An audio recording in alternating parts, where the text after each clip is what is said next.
நிதிக்குழு என்பதுதான் நிதியை பகிர்ந்தளிப்பது குறித்தான அதிகாரங்களோடு உருவாக்கப்பட்ட அமைப்பு. அதுலலாம் மாற்று கருத்து இல்ல. அது அரசியலமைப்பு சட்டம் சொல்லுவது. இப்ப எல்லாத்தையும் போய் நிதிக்குழுட்ட கேட்டுக்கனா, அப்ப டேர்ம்ஸ் ஆஃப் ரெஃபரன்ஸ் பிக்ஸ் பண்ற அத்தாரிட்டியை எங்களுக்கு கொடுங்க. அதையே ஒன்றிய அரசு ஃபில் பண்ணுது டேர்ம்ஸ் ஆஃப் ரெஃபரன்ஸ். அதை மாநில அரசோட சேர்ந்து ஃபில் பண்ணுவோம். எல்லா நிதியமைச்சர் இருந்து ரெக்கமெண்டேஷன் வாங்கி ஒரு consolidated terms of reference fix பண்ணுவோம். அதுக்கு ஒன்றிய அரசு ஓகே சொல்லுமா? இது ஒண்ணு.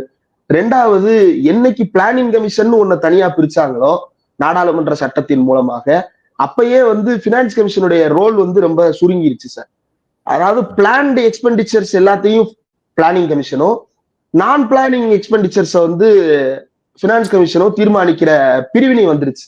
இப்ப இந்த பினான்ஸ் கமிஷன் பிளான்ட் எக்ஸ்பெண்டிச்சரை பூரா வச்சுக்குவாங்கன்னு சொல்லிட்டு இருந்த நேரத்துல நிறைய குறைகள் இருந்தது. அதை ஒழித்து கட்ட வேண்டும் என்று எல்லா தரப்பிலிருந்தும் கோரிக்கைகள், புகார்கள், நிறைய சிக்கல்கள் இருந்தது.